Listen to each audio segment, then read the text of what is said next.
Hi, everyone. I'm Mark Sir, Product Manager at Saving for College, and on behalf of the whole team here, welcome to our 529 Day and Saving for College webinar. As we let everybody join and get settled, I'd like to remind you that we will share the recording of today's session via email shortly after.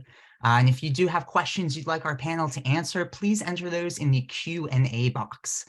Thank you to those of you who have submitted questions during registration. That was really helpful as we get started, but we'll certainly have some time afterward to answer further questions. And if we don't get to your question today, please do visit savingforcollege.com for more resources. I'd be happy to include some important resources here in that email as well for you. I'd like to take a moment to thank our presenting sponsor for making today's webinar possible. For over 20 years, the T. Rowe Price College Savings Plan has been helping families save for college and other qualified education expenses in a tax-advantaged way. This 529 plan offers a variety of professionally managed investment options designed to address different time horizons and investment strategies. The plan also offers online tools and insights from T. Rowe Price certified financial planners so that families can develop their college savings strategies and be more confident about providing for their children's higher education needs. So thank you to the T. Rowe Price College Savings Plan for presenting today's webinar. And thank you to them as well for providing our first panelist, Mr. Roger Young, who's a Thought Leadership Director with T. Rowe Price, helping develop the firm's perspective on personal finance topics. He's researched, written, and spoken about college savings, financial aid, and student loans, and Roger's been with T. Rowe Price since 2017. We're also joined by Patricia Roberts, who's helped thousands of families to avoid student debt over the past 2 decades by sharing her expertise about planning ahead for higher education expenses. She's the author of Route 529, A Parent's Guide to Saving for College and Career Training with 529 Plans, and currently serves as Chief Operating Officer with Gift of College. So welcome to both of you, Roger and Patricia. Thank you so much for joining us. Really excited to get started here today. To help frame the conversation, Patricia, you discuss in your book, chapter 1, begin with the end in mind, and think about how to find your why about college savings. And you've listed a number of questions for folks to ask themselves. And I think that's really great for folks to kind of start this presentation with, to kind of read these questions to themselves and get that perspective. Patricia, would you be so kind as to share a little bit about how you found your why when you were saving for college? Certainly, and very glad to be here today with you and Roger. Thank you for the invitation. How did I find my why? I found my why when my child arrived in my arms and my husband and I were in the process of repaying over $100,000 in student loan debt. That was back in 1999.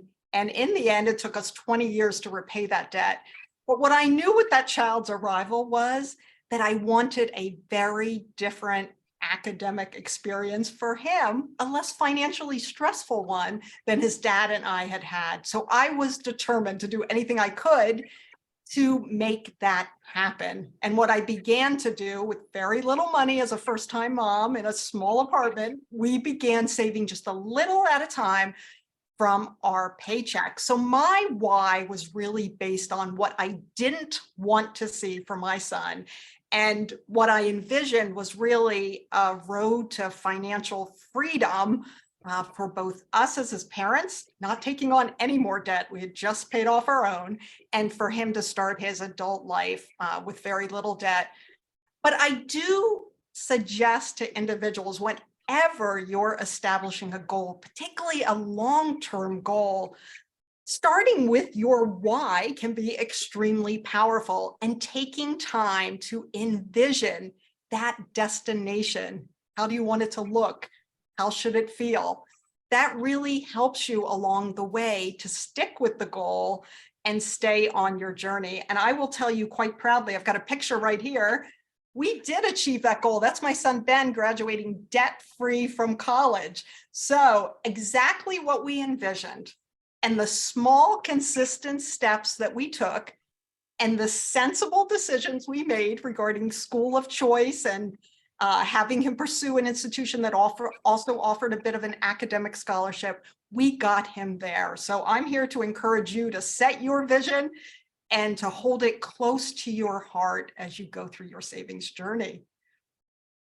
Thank you so much for that, Patricia. I think that's a really inspiring way to start this conversation. And now, as we really dig into the weeds here of the practical questions that folks have, Roger, I know you'd shared that you'd researched this topic, quite recently. This is, one of the most common questions folks start with. And it makes a lot of sense. How much do I need to save for college? And, if I'm projecting Harvard University's costs out into the next 18 years, I'm going to come up with a huge number. And that is much less inspiring than what Patricia just shared with us. So how do folks set a realistic goal around their college savings? Well, to Patricia's point, it's very individualized, and the why can be very different for different people. So wouldn't want to put too much faith in any one number we'll give you, but I'll give you one example. And this is some research we did. Suppose you want to set the goal of a 4-year in-state college, including room and board, so living on campus. What is a reasonable number to shoot for? And again, people are different, but on average, about half of what people end up spending for college, or about half of the sticker price, ultimately comes from the parents in terms of their savings or their income. Again, that's on average. People can have different views on that. The other half typically comes from a combination of scholarships and grants, loans, hopefully a relatively small piece, if at all, gifts, student income, etc. So if you want to aim for that, down payment, if you will, of half, and you make some assumptions about what's going to happen with costs, the college costs tend to have gone up more than inflation in a lot of years, not every year. You might think about a number like $250 per month. Just mathematically, if that earns a bit more than the 5% inflation, or whatever that inflation assumption is, $250 a month from when the child is born through college hopefully gets you roughly there. I would just caution you, again, think about your own situation. Think about over time, if you can't do that right away, maybe bump it up at certain times of your life when maybe you get rid of some daycare expenses or other expenses, you can bump it up. So there are a number of ways to get there, but that $250 per month is a starting point for a lot of people. Just make sure you keep revisiting it, take advantage of the tools out there like savings calculators, net price calculators to see what your ultimate bill might be from the specific colleges that you're thinking about, obviously as you get a lot closer. So that's my thought. $250 hopefully is realistic for some people, and if not, do what you can and try and ramp it up. Excellent. Thank you. Can I jump in on that too? Add a little bit? Yeah, Roger, I love all the points you made. And I love the point you made about contributing found money along the way, perhaps when the child gets out of daycare. One point in every child's life is that they eventually get potty trained. And that's a huge celebration for so many reasons. But I always suggest parents, it seems like a small amount, but parents typically spends at least $60 a month on diapers and diapering supplies. Just putting that money in a 529 college savings account over those 15 years, hopefully longer. The child should be potty trained maybe by 3, hopefully longer. But if you've got at least those 15 years of $60 a month, don't forget how much that can add up to. And don't forget to consider who else may be so inclined to help you on your savings journey. We mentioned grandparents as a possibility. As you're looking at how much you're going to save, while it's never a guarantee what someone else is going to contribute, do keep in mind who else in your life might be so inclined to contribute, particularly if you asked, and be sure to consider whether your employer may be willing to do the same. There are a growing number of employers considering matching contributions to 529 accounts. So I take in all those considerations, and don't be discouraged if you can't do the number that Roger just suggested, which is quite abstract and not something that's individualized for any one family. Do what you can. Anything that you can save is that much less that your child will need to borrow and repay with interest. And getting that account open is the most important first step. So do what you can. Thank you for that add-on, Patricia. And that's an excellent segue, I think, right, into talking about qualified expenses. We don't need to necessarily pay for tuition and room and board and books with the 529 plan. Anything that we can do is going to reduce the student debt burden. So maybe if we could speak to, because this is a very common question, an assumption that folks make is that the 529 plan is really only for college tuition. And that there are obviously other college expenses and that there are, other educational pathways that folks take. So maybe you could comment a little bit more on that, Patricia. Sure. So 529 college savings plans are not only for tuition, although they can certainly cover the cost of tuition. They can also pay for room and board, provided the child is attending at least half time, books, supplies, equipment, even computers, whatever is required by the institution in terms of those tools, the books, the supplies, the computers, other equipment. If it's required by the school in connection with the child's course of study, you can use your 529 plan to pay for those expenses. What's not covered, just worth mentioning, is travel to and from school. What's not covered is if your child decides to join a sorority or fraternity or participate in some other wonderful extracurricular activity, which is a great way to get to know other students in a new setting. Those types of extra expenses are not covered, but tuition, fees, room and board, books and supplies, and even computers are covered. And I think that's important to note. And they're not covered just at traditional four-year colleges, as we may think of college. These are covered expenses at a wide range of accredited institutions, in-state, out-of-state, across the US, and in some cases across the world. These can be two-year colleges, four-year colleges, and universities, vocational schools, trade and technical schools, graduate and professional studies programs, not just limited to traditional college. So you've got a lot that you can do with your 529 plan, and even the room and board, provided that student's attending at least half time. That can be on campus or off campus. It can even be in your home if the child is living at home, perhaps to cut down on costs. Thank you, Patricia. And I've just shared our eligible institutions lookup in the chat. So if folks are wondering if maybe an international school is on that list, they'll be able to look that up at that link.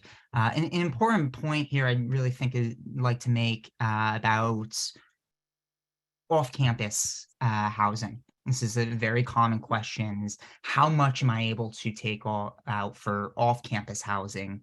And there, folks, we're going to want to look at your school's cost of attendance figure. And I think that's also going to be the case, as Patricia mentioned, if you're living at home, be able to take in the cost of attendance figure. Very important. You're not going to want to, put your kid up in a $5,000 a month Manhattan apartment because that's not going to be a qualified expense. I think that's a really important point there. You might not have much choice other than paying more than the cost of attendance number. I'm experiencing that firsthand. But yes, you do have to be aware of that in terms of what you take out of the 529 account in terms of what will be qualified. Sometimes people also ask about kind of practical questions. How do I, logistically take the money out? And I think most plans make it relatively easy to have money sent, directly into your checking account as the owner, or, directly to an institution. I've even seen someone have a check sent directly to someone for the rent. So hopefully that, logistic aspect is not daunting for people. Keeps getting easier, hopefully. Excellent. And yes, there was a question that just came in actually about using the 529 for off-campus housing, and that is definitely a possibility, as we just indicated there. So another similar question here, and something that actually has come up through the Q&A already, is what if my child doesn't go to college? What if they get a scholarship, and maybe academic, athletic, or otherwise? What if they're admitted to a U.S. Service Academy, right? And they're going to have that tuition taken care of. And that's a very important question. So Roger, what are some of the options for folks in that kind of an instance? I characterize it by saying there's a fair amount of flexibility, and the one very flexible aspect is you can change the beneficiary to another family member very easily. That can even be yourself if you think you might go back to college or take classes at some point. So there's that definitely helps. If all your kids get full scholarships or get admitted to academies, that's wonderful, but that's fairly rare. Another aspect of it is this concept of taking money out for non-qualified expenses. And if you do take that money out for something other than a qualified educational expense, you would generally pay tax on the earnings, not the money you put in, but on the returns, and you could pay a 10% penalty. The good news is, with the case of a scholarship, if you take out money up to the scholarship amount, you don't pay that 10% penalty. So yes, you pay some tax potentially, but it's not not penalized. It's no worse than taking money out from investment earnings you earn in a different type of account necessarily. So there are a few different different things to think about. And recently there have been some changes to the law. We'll talk about one very recently here that you're putting up. Another one I'll mention is the possibility of using that leftover money for student loan payments, which is now possible up to a $10,000 lifetime limit. So it does keep getting a little bit easier to use the money in a 529. A few years ago, there was also K through 12 expenses added to the list of qualified expenses. So a fair amount of flexibility. And Mark, I'll let you talk through these rules. We can chime in on this new Roth IRA rollover. Yeah, excellent. So there's a really exciting provision. We at savingforcollege.com are super excited about this because it adds a ton of flexibility to 529 plans. And starting here January 1st of 2024, folks will actually be able to roll over up to $35,000 of unused 529 funds into a Roth IRA. So they'll be able to then, just turn those college savings into retirement savings. Which is really, really attractive. There are some restrictions, right, to keep people from abusing it. So the beneficiary of the 529 plan and the Roth IRA will need to be the same. The plan is going to need to be open for at least 15 years. I mentioned the total restriction. There's also going to be the annual restriction that exists for Roth IRAs generally. All Roth IRA provisions are going to apply to that. So for right now, for folks under 70, it's up to $6,500 will be able to be contributed. So you wouldn't be able to add the $35,000 right away. And the amount being transferred actually needs to have been contributed at least 5 years prior to rolling it over. That doesn't mean it could not have earned, value, but the contribution need to have been made at least 5 years prior to the rollover. There's obviously going to be some further guidance coming from the IRS here because there's some questions for sure around record keeping and such. But this is a really exciting provision, I think, for folks who are a little bit on the fence, worried about those funds kind of disappearing on them. There's always going to be an opportunity here to use those leftover dollars. I'll say it's a really rare occasion that folks have that much money left over in a 529 plan. So it really isn't something that you should be particularly concerned about anyway. Yeah. One thing I'll add quickly is when we say the Roth IRA annual funding limit still applies, the other thing that still applies is you need to have earned income at least as much as what's going into the Roth. So, it's typically, for someone who's, gotten out of college, don't need the money, and now they're starting work, where this would be a logical thing to employ. So let's talk a little bit. And this is a bigger topic, so we'll kind of piece it apart here. How to choose a 529 plan. Now, Patricia, there's been a number of questions both in registration and in the Q&A. Do I need to open the plan that's offered by my state? Do I need to go to a school where that plan is offered? What are your thoughts there for folks? Sure. And these questions are fully understandable. I just saw the Edward Jones survey come out, their assessment of knowledge of college savers, and nearly 2/3 of Americans are not familiar or very familiar with 529 plans. So if you've got questions, you're in the majority here, and we're happy to answer them for you. So in terms of, do you need to invest in your home state's program? No, you do not. Although it's a good place to begin your research. Why is that? 37 states and the District of Columbia offer an annual state tax deduction or credit for contributions to 529 accounts. And in some cases, they offer additional benefits as well. You'll want to take a look at what those are and see if you feel they're valuable enough when coupled with the quality of the home state plan to consider investing in that plan. I want to point out that you can invest in multiple plans. So some families, in order to take advantage of a home state tax deduction, for instance, will put some money in the home state plan, and then they'll select another 529 plan as well to complement that home state savings. There's no right or wrong way to go here. You can go it alone. If you're a confident investor and you want to pursue information online, there's plenty of information online. On savingforcollege.com alone, you will find a lot of information. If you're somebody who needs a bit of hand-holding, or you already have a financial professional in your life, certainly consult that individual. Saving for college is likely to be the second largest investment your family will ever make, second probably only to home purchase. So if you've got a financial professional and they're already guiding you on other financial topics, leaving this topic out of the equation doesn't really make sense. So ask a financial professional if you're so inclined. Again, you do not have to, but it's a good idea. What else can I say? I think you should keep in mind when you're selecting a plan, what's your investment objective? Roger talked about some of that. Are you investing for a 2-year school in state? Or are you looking at a child likely to go to dental school, to the extent you happen to know that?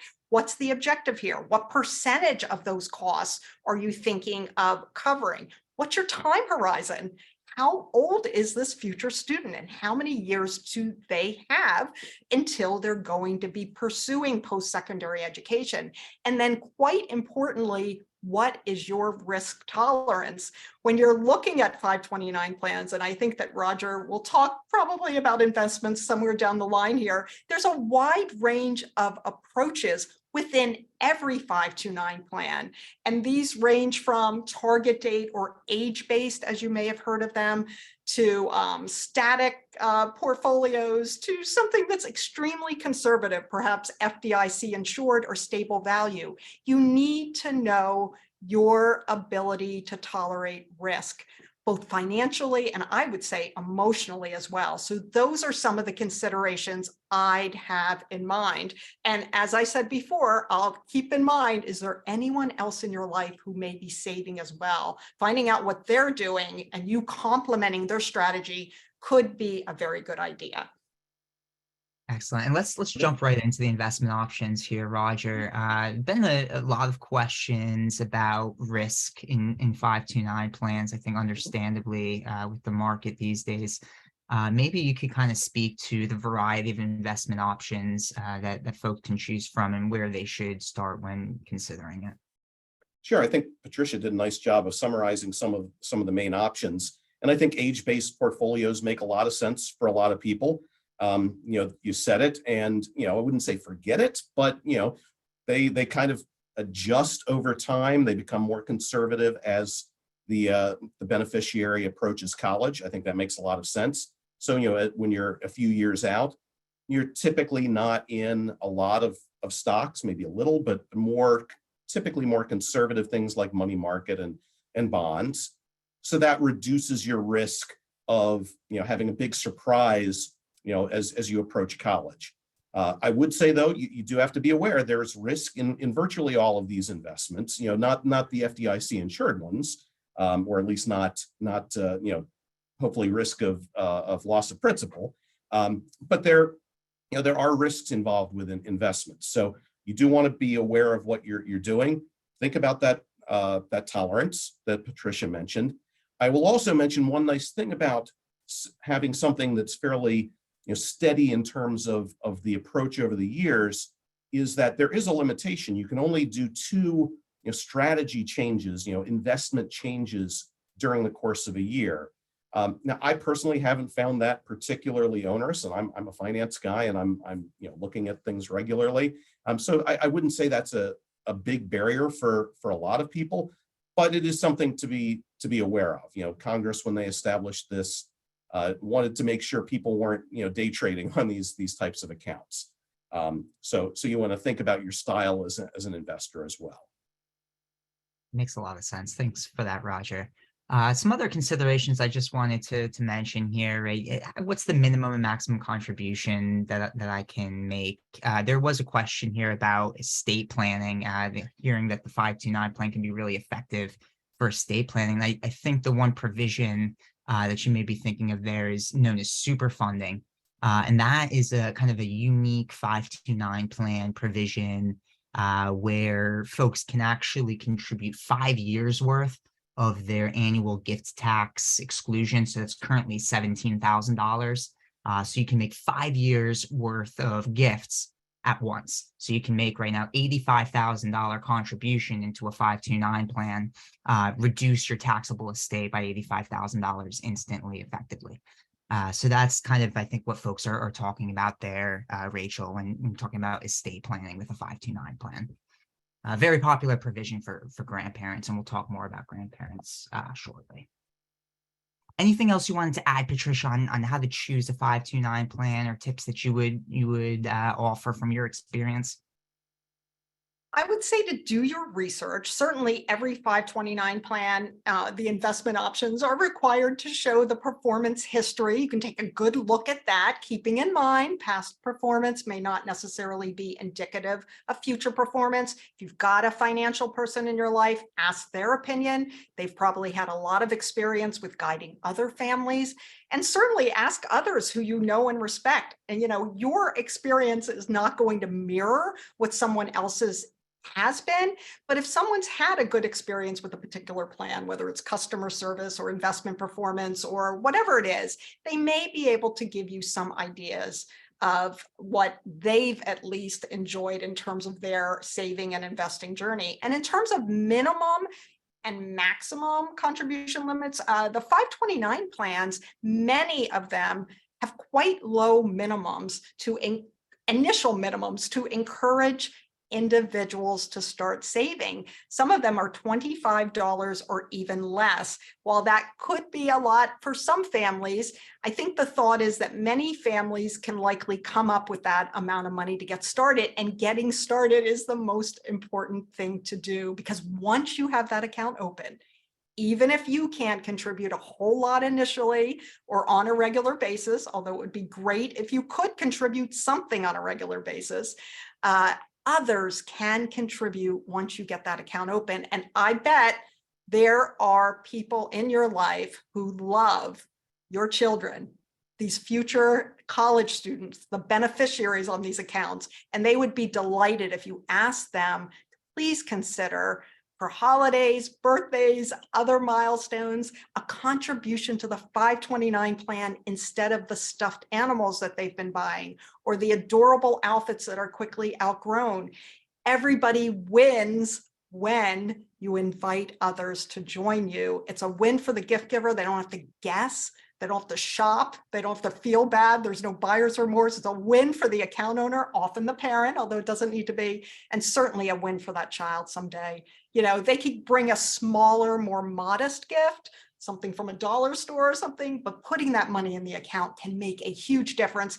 18 birthdays between birth and college, 18 holidays. I bet every family celebrates at least one a year.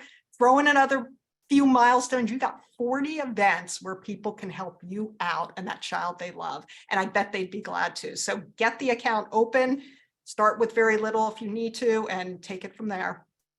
Yeah, great point on gifting, Patricia. Just about, well, every plan has some way for third parties to contribute. I know that Patricia, you're very well involved in that space with Gift of College. So I'm sure folks can go find a Gift of College gift certificate if that is the way they'd like to do it. And where can folks find those, Patricia, just so they're aware? I know there are particular retailers. Sure. So I'm holding up a gift of college gift card for those who may not be able to see this or are just listening versus looking. These are available certainly on giftofcollege.com, but they are available in thousands of retail locations across the country. CVS is one of them. HEB stores, if you're down in the southern part of the US, Cumberland Farms, Save Mart, lots of retail locations have these gift cards. $25 to $200 is usually the range that is offered. And when you give the gift card to the recipient, oftentimes it's the parent of the child, they can redeem that gift card into any plan of their choice. If they have one opened already, they can redeem it through giftofcollege.com into that plan. If they don't yet, it's a great incentive for them to open it because there's nothing else they'll be doing with that gift card. So I give the gift card at every baby shower. I also give a copy of my book now that I've written one, and I give them for birthdays and holidays. You know, I don't have to ask, which plan are you in? Can you invite me to contribute? That's a great way to contribute too, because many of the 529 plans have excellent gifting tools. And if you can get an invitation, that's an easy way. But if you don't want to ask, you don't want to spoil the surprise, I give the Gift of College gift cards, not just because I work for Gift of College. I like them. I think it's a great idea. Yeah, just to give folks an option there, I'm going to share a link in the follow-up email to our comparison tool. That'll help you guys find all the information that you need. Basically, compare the investment options, state tax deductions that are available, what the gifting platform is like actually in that tool also. So I'll include that in the follow-up email so you'll be able to compare your state's plan to other plans that you might be considering. There was a good question here actually about gifting, like if friends and family contribute to a 529 plan, who can take a state tax deduction? And there, unfortunately, you're going to have to take a look at that comparison tool because it does depend on the state. Certain states only allow the account owner to take the deduction, whereas other states will allow anybody who contributes to take a deduction. So that's one of the tough things with 529 plans is it does depend on where you live. And that's why, we provide these comparison tools to try to help you out a little bit. Hey, Mark, and you are absolutely correct. It depends. It varies by state. Sometimes the gift giver can take that deduction, even if they're putting the money into a 529 account owned by someone else. But in other states, it really is the account owner alone who can take it. But I want to remind people that loved ones can establish their own account for your child and take the deduction as the account owner. They don't necessarily need to be putting money into an account owned by you or someone else. So if they are determined to get a tax deduction, fair enough. Why not give and receive, right? Give the gift and receive something in return. They can open their own account. A child, beneficiary, as we call them, that future student can have multiple 529 accounts set up for their benefit. So that's another option. If somebody really wants that tax deduction, go ahead, set up your own account, all the better. Excellent. In a similar vein, Patricia, and right on schedule here, there was a great question right to this effect.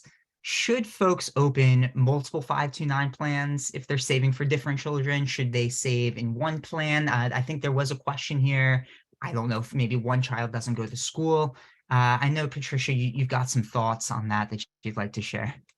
Yes, I sure do. And my answer is a resounding yes. Yes, yes, yes. If you have multiple children for whom you are saving, open an account for each of those children, a separate 529 plan account for each of those children. Why do I say this? Each child is very different. Each child has their own dreams, talents, aspirations. You may be saving for something very different based on your child. You might not know that when they're very young, but as they grow and develop, you're going to start seeing where they may be headed.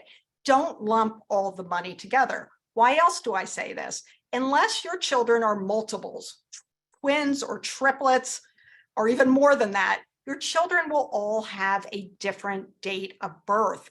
And Roger spoke about those age-based target date options. They are structured. Those are professionally designed in such a way that they're appropriate based on the investment professional's opinions for certain ages. If you have a child who's 2 and one who's 9, you don't want to be mixing their investments together. I also think, and I feel so strongly about this, it is essential that each child in your family knows that you are saving for their future. And to be able to show them in age-appropriate ways, even an account statement eventually with their name on it as the beneficiary can be extremely powerful.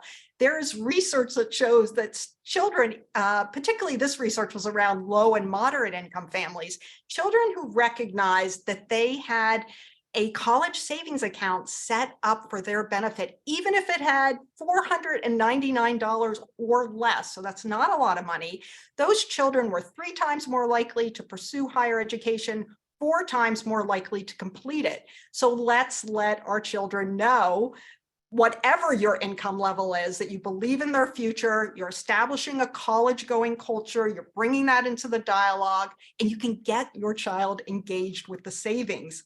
We had our son twice a year cash in his piggy bank, and we'd go to TD Bank or whoever had one of those coin machines, and we took the money. He knew exactly what we were doing. Those coins were going into his college savings account. He knew as he got older that we're going to take a little bit of that birthday money and a little bit of that Christmas money and put it in the college savings account. Boy, did he understand what we were doing to save for his future. He was part of it. And lastly, another reason to have those separate accounts, we talked about friends and family likely being so inclined to contribute. If you ask them, you want to have separate accounts. Those kids have separate celebrations. You know, one's got a sporting event, one's, celebrating their first Holy Communion, whatever it is, you need separate accounts. Do not combine the money. That is my view. And I guess, I feel strongly about that. I will add just 2 quick things. It also makes it easier if you have a state where you get a state tax benefit. So potentially you can take advantage of that for multiple children more easily if you have the multiple accounts. It's interesting. I've heard, so even some financial planners who have said, well, it's okay at first, just put it all in one account. If the kids are close in age and there's not a tax benefit and it simplifies your life. But I do tend to lean toward your view on this, Patricia, that, yeah, there are a lot of good reasons to have the multiple accounts, including that, behavioral aspect of it, that, earmarking that money for a child is really powerful. And I love that you mentioned the state tax deductions. Study your state tax deductions and see some states have a generous or even a modest annual state tax deduction or credit per beneficiary. So you're going to want to have multiple beneficiaries. That means multiple accounts. I'm so glad you pointed that out, Roger. That's an excellent point, Patricia. And there is another question that I'd love to jump on here that's related to state tax deductions. Can I take a state tax deduction if I enroll in another state's 529 plan? So folks, check out that link that I had shared in the chat. Does your state offer a 529 state tax deduction? There's a list of 9 states where that is the case, where you'll be able to enroll in any state's plan and still claim a tax deduction in your home state. So if you live in one of those states, certainly shop around and see what the best plan is for you. Yeah, the majority requires your own state's plan, but yes, it is flexible that there are those 9 states where it can be any plan. And so this question comes up quite a bit, and I'd love to hear your thoughts here, Roger, on strategies that folks with older children can use, whether they're 10 to 12 or even the 16 to 18 range, where they're just kind of getting ready for school. I think it's important you mentioned the student loan repayment provision, maybe an opportunity to take some unsubsidized loans, not pay any interest there for 4 years, and then pay those back with the 529 plan after having a little bit more of an opportunity to grow that value. So any thoughts or strategies around older children, Roger? I think it's safe to say, it's never too late, so to speak. And again, there is that psychological benefit again of having that earmarked money, which is very helpful. Now, to be fair, as the children get older, obviously you have fewer years to contribute, so the amount's not likely to get as big. And you think about some of the big benefits of a 529, it's the tax benefit, and it's the tax benefit of tax-free earnings. The closer you get to college, typically the more conservative your investments will be, the less upside you have there. So I would say the benefits are not as great as the children get older, but I wouldn't let that deter you in most cases from using the plan to earmark some money to make sure that set aside gives you the incentive. And again, with talking with your child about we've set up this account, gives a little extra motivation to take advantage of it. Excellent. Patricia, any thoughts on that? Sorry, I You're think on mute. you've muted yourself there. Oh, very nice. We have drilling going on outside my home, so I was trying to avoid that. Yes, I agree completely with Roger on everything he had to say. I do believe, it's tougher as you near post-secondary education, but I would encourage you to think of the number of years your child will be pursuing that education, because you can be saving throughout that process as well. And I keep beating the band about if you get the account open and you get something in it, others can contribute as well. And you can ask your employer if they would be willing to make a contribution. Employers are offering 529 education. Some are even matching to 529 accounts. There's a way to do it. It's not that hard. So get the account open, even if you're late in the process. Give yourself some grace. It's incredibly hard to be a parent. We've been through a few tough years, all of us collectively. If you're not there in terms of what you had hoped to prepare for your child's future, just do something and talk to your child about it. I think one of the worst things we can do is ignore the financial elephant in the room when it comes time to start touring colleges, considering which offers of admission to accept. We've got to be honest with our children about the resources we have, about the types of schools you're likely to be able to afford or not. And again, some of that will depend on what you get offered in terms of a financial aid package, but it's far too late to wait until the day that those college admissions start coming in and your child is elated because they got into their dream school and they're ready to go. And now you're looking at the numbers about the net cost and you can't do it. So start the conversation. It doesn't have to be discouraging. We don't have to be upset about this. We can just keep it real, because there are ways to go to lesser cost quality institutions, maybe for the first or second year alone in some cases. Maybe they go to that dream school for their graduate degree. But if you're in this situation, please, keep reason in the driver's seat and don't let emotion drive the decisions you make. You can make a difference here. You can still make a difference, but everybody's got to be reasonable about what you've got to work with. One thing I'll add, a lot of parents might be like me and my wife, and we were, somewhat reluctant to share tons of financial information with our kids. But a few interesting thoughts. One, your kids probably know more about your general financial state than you give them credit for.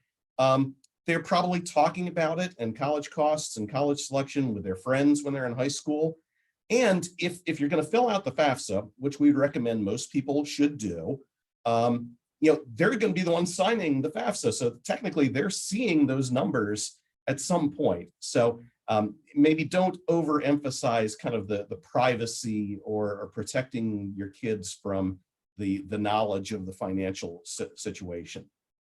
I think that's a great point.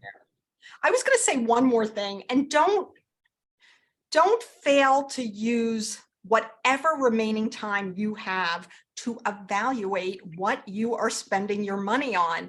I would bet every family has an opportunity to scale back in some way, or most every family does. So take a look at the way you're living your life. Are there things you can cut out and prioritize your child's future here, that may just be possible. I know in my family, we're still driving a 24-year-old vehicle. We didn't need another vehicle. So that 24-year-old Nissan Xterra has literally and figuratively helped get our child to college. We drove him there every semester and back, but not spending on another vehicle that we really didn't need, that might be a little sassier, a little more comfortable, maybe even a little safer. We stuck with what we had because it still worked. We also cut the cord on the cable. I think at the end of middle school, our son had so much homework, so many activities. What are we paying for all these channels for? What are we doing?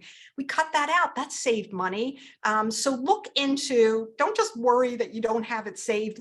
Into, people forget what they can save has a tremendous amount to do with what you are spending. So take a look at that. I thought I was good with a 16-year-old car. Wow, that's awesome. Yeah, a couple of points I'd love to make on this topic of saving for older children and how to use a 529 plan with somebody who's closer to the school. Because there's a great question here from Lauren. Does the 529 have to be used specifically for undergraduate education? And no, that's not the case. We can use it for the advanced degrees. So if you know that your child's going to medical school, dental school, law school, you may have a little bit more opportunity to have those funds grow. And now with interest rates where they are, guys, FDIC insured options, money market options are a lot more attractive than they were a few years ago. So you could have a pretty consequential amount of interest that you're earning, especially if you've got some money saved in a savings account right now that's kind of earmarked for college. You can put that into a 529 plan that offers an FDIC insured investment option, and that would be a tax-free interest rate. So your effective yield is actually going to be higher in that instance. So those are just some things, I think about when you're talking about older children. Obviously, the state tax benefit too. There are certain states that offer particularly high contribution limits. Especially if you've got money saved already and it's not in a 529 plan, there could be a real value to taking a state tax deduction or moving that into a tax-free but also secure savings account. Hope that's helpful. So very important. I think it's a terrible idea to tell folks to put money into some sort of a vehicle and not explain to them how to get that money out. Roger, you touched a little bit on this, on the ways you can, but there was a big question, and this is a super important question about the timing of withdrawal. Somebody had asked, am I able to withdraw from a 529 plan for expenses that were 3 years ago? And that's not a possibility. So maybe, Roger, you can explain the rules around that and the manners that folks can withdraw that money. Sure. Sorry, I lost a little connection there for a second. But yeah, I think, as I said earlier, it's fairly straightforward typically with the plan. They make it relatively easy to transfer money out of the 529 plan. The thing I would emphasize here is you do have to kind of keep track of your records well, and the timing does matter in the sense of, you have to match up what you take out in a year with the expenses for the year. So that becomes important to, take into account things like that cost of attendance limit on room and board, so that you're not taking out more than you spent, or allowed to claim as qualified expenses in a year. So that's really the key. And I would also, as an aside, say it does tend to make your tax filing a little bit more complicated. And I had to every year make sure I was doing it right, even though I'm a financial person. So not to say that's a reason not to do a 529 plan by any means, but you do want to be careful with making sure that you're doing things the right way in the taxes, and that you're not costing yourself tax money that it doesn't have to cost you. Excellent. I would complement that by saying, well said, Roger, save those receipts. Whatever you are purchasing with your 529 funds or paying for with your 529 funds, keep a good accounting of what they were, and to the extent possible, have those receipts. I also want to say, when it comes time to take a 529 withdrawal, that deposit's due. It's college decision day. Your child's selected. You want to get that money in. Give yourself an adequate amount of time. The 529 plans do a great job of getting money distributed, but they've got a lot of requests coming in all around the same time, usually twice a year. So give yourself, I don't know, 7 to 10 days, something to make sure you're not coming in at the last minute and now you're going to be late with a payment after you've saved this money. Distributions can go directly to the institution. They can go to you if you happen to be the account owner or whoever that may be. They can go to the beneficiary. And I do want to mention one plan, and I believe others in the future will be using prepaid disbursement cards to get money out of 529 plans.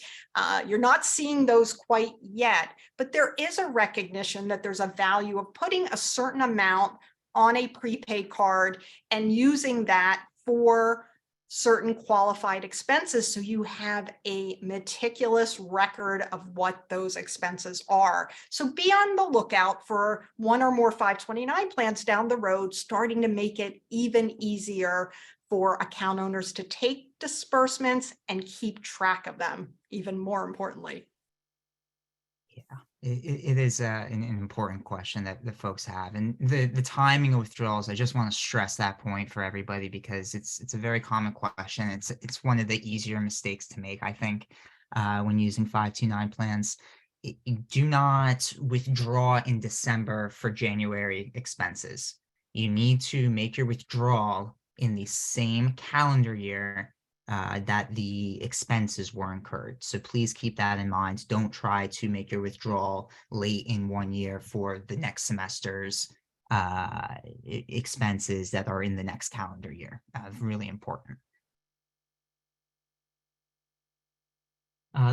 And then really important question here that I think is lovely and also quite critical. I myself would not have been able to get the education that I did without the help of my grandparents. So I'm of course very grateful for that. And it's one of our most common questions about, can grandparents open a 529 plan? Patricia, you kind of already touched on this a little bit, but maybe if you both could kind of give some tips for grandparents who are looking at opening a 529 plan, or who are looking at helping their children establish plans for their children. I can jump in. I mean, they certainly can. Any third party, even unrelated to the child, can open a 529 account for their benefit. And grandparents are often doing this. I mean, what better way to leave an impact than an education legacy on your child's children, right?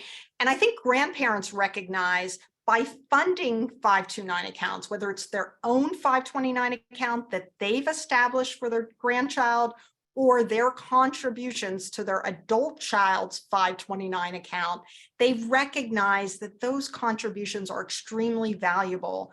They're helping their grandchild in an incredible way, but they're also helping their adult child ease a little bit of their burden. Some grandparents couldn't help their own children with their educational expenses when they were younger, when they were earlier in their careers, but maybe they're more established later in life, or they've come into some money and they want to do this for both their adult children's benefit and their grandchildren. So I think it is one of the most incredible things that grandparents can do for their grandchildren. And it's something that the grandchild will certainly remember throughout their life. I mean, you're mentioning it now, Mark, who helped you. It certainly can be extremely impactful. Love to hear what Roger has to say on this. Yeah, I would echo all of that. That's a wonderful way of putting it in terms of the gift that the grandparents can give. I'll add that, you know, one concern that grandparents have had in the past and currently is that the money, if it comes out of a grandparent-owned 529, that has typically not been ideal in terms of the financial aid calculations. It's counted as income for the student, which is, you know, penalized fairly heavily in the calculations. Now that's going to go away in a couple of years. So I forget the exact date, but that, you know, it's meant to be this next FAFSA, actually. So folks who are establishing a plan now do not need to worry about grandparent-owned 529 plans having any kind of an increased impact on financial aid. Good. So, I mean, there are still other considerations in terms of your own or contributing to a parent's plan, in terms of simplicity, in terms of the the availability of the tax deduction and who would benefit from that. In terms of the control, as a grandparent, you might want to retain control of it because you could take that money back out if you absolutely need it, if it's your own account. I think most people, wouldn't want to do that, but things happen. So yeah, a lot of considerations, but at least the one on financial aid is not going to be as much of an issue going forward. Yeah, and let's talk a little bit about financial aid because that's coming up a lot here in the Q&A, and there are two parts to it. The first question is, will having a 529 plan impact my child's ability to earn scholarships? And the answer there is no. Your child's ability to earn merit-based scholarships, whether they're academic, athletic, service-based, or otherwise, will not be influenced by funds held in a 529 plan. That's a common misconception, but it is not true. 529 plan funds do have an impact on need-based financial aid, though it is muted. It is considered to be parental assets, so only assessed at a maximum of 5.64% when considering the EFC, or what will now be the Student Aid Index. So while this is one of the most common objections that folks have to opening a 529 plan, it's not a particularly well-placed concern in my view. And I'd like to hear from both of you if you have any advice for folks to kind of put their minds to ease there. I would say that one must consider what is the financial aid that you're worried about losing, because financial aid is often largely comprised of student loans that need to be repaid. So don't have the misconception that financial aid is all free money. I would point that out. I think it's far better to save and have a minimal impact with the 529 in the account owner's name as the parent, for instance, than to not have saved before. I think it's highly unlikely as well. Some people don't save because they think education is going to be completely free in the future. I don't think that's likely.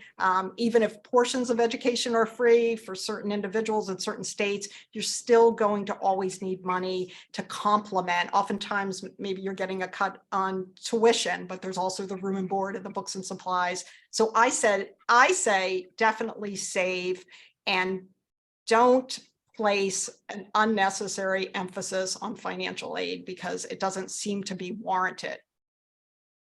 Yeah, and I would add that's absolutely right. And if you think about the financial aid calculations, it's much more driven by the parent's income. So a higher percentage is related to that. So if you're a relatively high earner, it's just not a good excuse not to save that. Oh, I might cost myself a little bit in terms of financial aid. Again, you might not get a whole lot of aid, and it might be in the form of loans anyway. So yeah, it's shouldn't be the first thing you're thinking about in terms of a decision on a 529. Thank you both. And I say one more thing. Roger pointed out something that I think is so important about 529 plans and also often gets overlooked. It's the control aspect of them. 529 plans are under the complete control from account opening to distribution of the individual who opened the account. This is unlike custodial accounts where the minor child, upon reaching the age of majority, 18 or 21, can get their hands on the money. 529, not the case. The child never gets access to the funds unless you, the account owner, grandparent, parent, whoever you are, aunt or uncle, decides to disperse those funds. That is one of my favorite attributes of 529. I think that puts everybody's mind at ease. Thank you, Patricia, for adding that. That is a truly important point. So we've got time for about one last question. And this has come up a couple of times here in the Q&A about rolling over your 529 plan. Maybe you move states, maybe you haven't been pleased with the plan that you've had so far. Maybe, Roger, if you could kind of describe the provisions available for rolling over into another 529 plan. It's interesting. I don't count myself as an expert in the logistics of that, other than knowing it's it's certainly doable and should have no ill tax effects. So yes, if you can make that change if you have a reason to do so. Patricia, I would be interested if you have more to add on that. I do. Certainly rollovers are permissible. If you move, you don't need to roll over the funds because I've already told you that you can have multiple accounts in multiple states. You don't need to live in the state. So it's not necessary that you do that. But if you choose to do it for some reason, you can do it direct from your original 529 plan to the recipient 529 plan, or you can take the money yourself and then deposit it with the original plan. You'll need a statement of basis and earnings from that original provider so that the new provider knows a little bit more about those funds. You must do that. If you take possession of those funds, you've got just 6 months, I believe, or 60 days, actually, 60 days to get that rollover done. So don't delay with respect to it, and do check your original plan to make sure there is no recapture of a state tax benefit that you previously took with respect to rolling those funds out. It is possible, maybe unlikely, but good to always check with your original plan. Yeah, and in the comparison tool that I will share in the follow-up email, that is one of the options that you can compare state tax recapture provisions. So if you are concerned about that, you can take a look at that tool. And I'll also include an article describing the rollover provisions for those of you that are interested. Unfortunately, that is all the time that we have for today. So thank you to Roger and Patricia for joining us. They've been really insightful. And thank you to our presenting sponsor, T. Rowe Price College Savings Plan, for making this free webinar possible for you all. And thanks to our audience for taking the time to educate themselves on 529 plans and how to save for their children's or other loved ones' education effectively. So I'll follow up very soon with the recording, as well as some further resources for you all. And I hope you have a great rest of your week, and we'll see you back for our College Savings Month webinar in September. Thank you all. Great. Thank you.